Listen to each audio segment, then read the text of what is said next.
What I want to do in this video is try to get a good understanding of how the U.S. federal income tax rate schedule works, and also what people mean when they say tax brackets, or what does it mean to be in a tax bracket.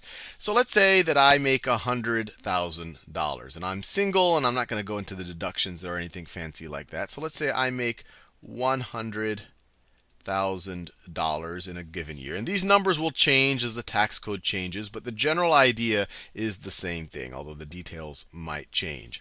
So the way the rate schedule works is that the first $8,350 of my $100,000 will be taxed at 10%.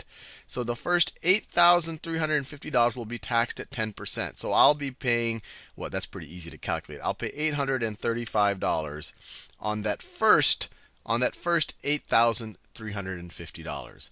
Now, the next $25,600, or the next from $8,350 to $33,950, that will be taxed at 15%. That will be taxed at 15%. So this amount right over here, I will have to pay 15% on that.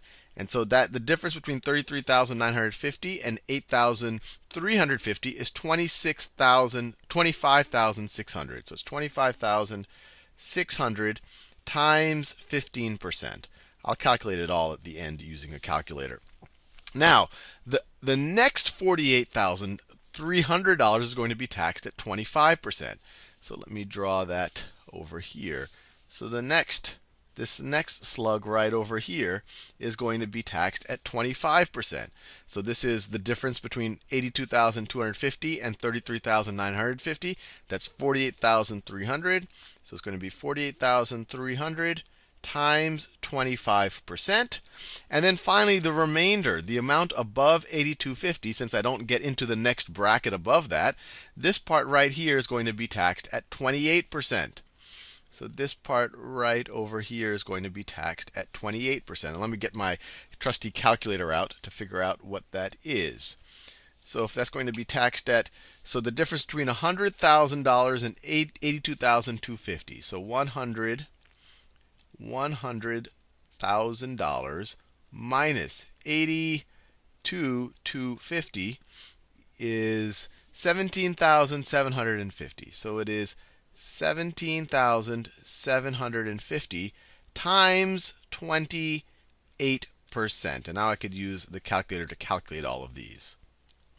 So it's going to be, let's do it all at once, 17,750 times 28%. So I'll say that is 0.28 plus 48,300. 48,300 times 25%, 0.25, plus 25,600, 25,600 times 15%, 0.15.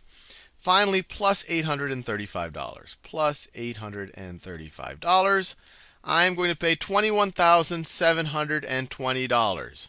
So the sum of all of these, in total, I'm going to pay $21,000. I already forgot the number. $21,720. And I want to make sure you don't have the misconception. Notice, you only pay the 28% on the incremental amount when you enter that bracket. You don't pay this 28% on the entire $100,000, just on the increment above $82,250. You don't pay the 25% on the entire amount, just on the increment between $33,000 and $82,250.